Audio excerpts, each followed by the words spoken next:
everyone, welcome back to our channel Mr. and Mrs. Shukla's World.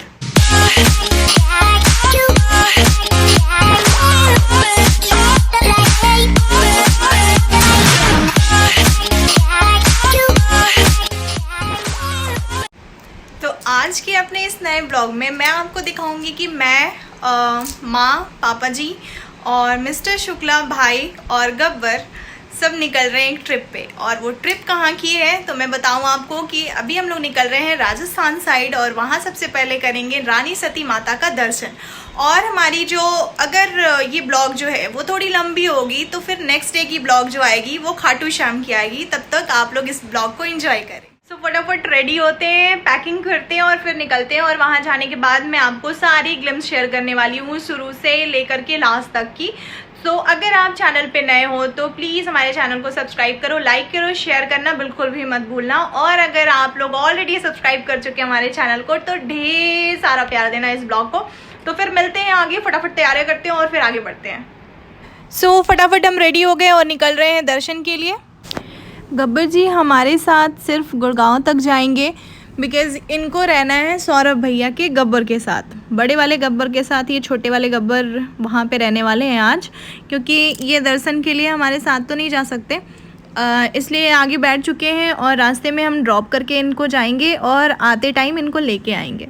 अभी थोड़े उदास हैं गब्बर जी क्योंकि इनको भी हमारे साथ लंबे सफ़र के लिए जाना है, बट इनको नींद भी आ रही है तो अभी ये सोएंगे और उठने के बाद ये पहुंच जाएंगे गुड़गांव। तो फाइनली हम लोग पहुंच चुके हैं सौरभ भैया के घर और यहाँ ऑलरेडी सौरभ भैया अपने गब्बर के साथ वेट कर रहे थे हमारा। और अभी मैं दिखाने वाली हूँ आपको उतरने के बाद क्या सीन होने वाली है। वीडियो में बने रहें आप लोग। या अभी से ही इन लोगों की बेचैनी शुरू हो गई है। उसने देख लिया है कि ये अंदर है और इसने भी देख लिया है कि ये बाहर है। तो अभी इन लोगों का भरत मिलाप होने वाला है।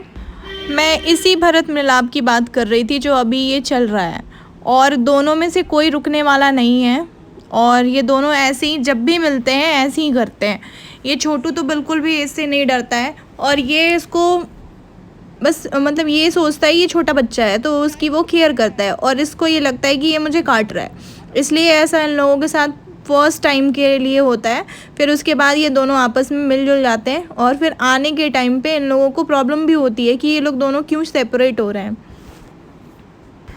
तो फाइनली गब्बर जी को हमने छोड़ दिया है सौरभ भैया के यहाँ और अब निकल चुके हैं हम लोग दर्शन के लिए। और रानी सती माता अब थोड़े टाइम में आ जाएंगी और हमारी ये प्लानिंग बन गई अभी इंस्टेंट की रानी सती माता के दर्शन के बाद हम लोग जाने वाले हैं बालाजी का भी दर्शन कर लेंगे बिकॉज़ ये ऑन दी वे होता है। तो फिर आज दोनों दर्शन होगी दोनों जगह पे, माता रानी का और बालाजी का। और कल सुबह हमारी दर्शन होगी खाटू श्याम बाबा की। तो चलते हैं आगे और रानी सती माता के बारे में मैं आपको थोड़ा सा ब्रीफ कर देती हूँ।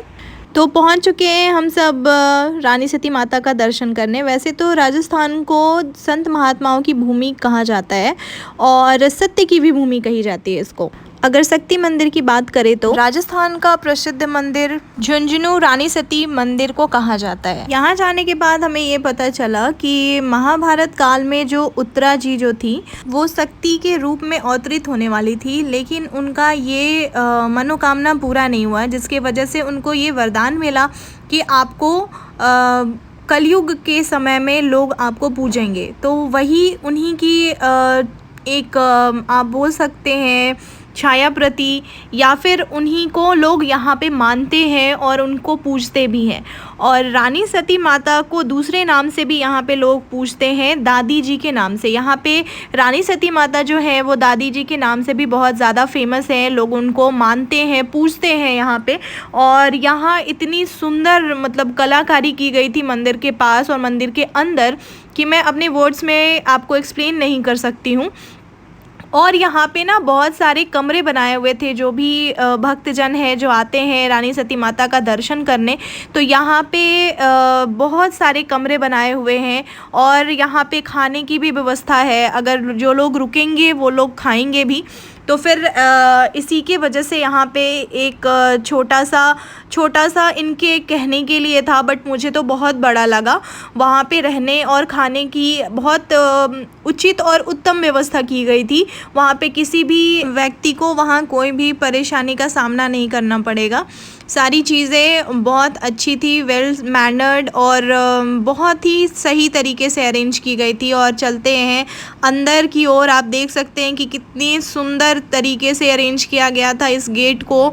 ये जो मोर बनाए हुए थे, लिटरली मैं वर्ड्स में एक्सप्लेन नहीं कर सकती हूँ कि कितने अच्छे थे। बहुत ही प्यारे लग रहे थे और बहुत ही आकर्षित कर रहे थे सबको। और मैं ये ज़रूर बोलूँगी आप लोगों को कि आप लोग यहाँ पे ज़रूर आएँ दर्शन के लिए और रानी सती माता का दर्शन करें। और चलते हैं आगे। तो आपको जैसे कि पता है कि मंदिर खाली हाथ नहीं जाते हैं, तो यहाँ जस्ट मंदिर के बाहर ही ये थाल मिल रही थी जिसमें माता रानी के लिए चुनरी है। अगर आप चाहो तो इस चुनरी को वहाँ पे माता के पास चढ़ा सकते हो, और अगर चाहो तो चढ़ाने के बाद प्रसाद के रूप में आप चुनरी वहाँ के जो पंडित जी लोग हैं वहाँ से ले भी सकते हो प्रसाद के रूप में। तो चलते हैं, हमने थाल ले ली है और आगे चलते हैं, माता रानी का दर्शन करते हैं। लेकिन मैं आपको बताऊं तो अंदर कैमरा ले जाना अलाउड नहीं है, बट जहां तक मेरे से पॉसिबल हो पाएगा मैं आपको दर्शन ज़रूर कराऊंगी। इससे आगे कैमरा ले जाने का अलाउ नहीं था। तो अभी हम अंदर जाएंगे और फटाफट दर्शन करेंगे। और मैं आपको बताऊं कि रानी सती माता का वास्तविक नाम नारायणी माता है। यहाँ से तो कैमरा मैं आगे नहीं ले जा सकती, लेकिन मैं आपको बताऊँ कि इसके अंदर 9 ग्रह की मूर्तियाँ भी हैं। तो हमने फटाफट दर्शन किया और फिर निकले हम बालाजी के दर्शन के लिए। तो फिर चलते हैं, बालाजी का दर्शन करते हैं।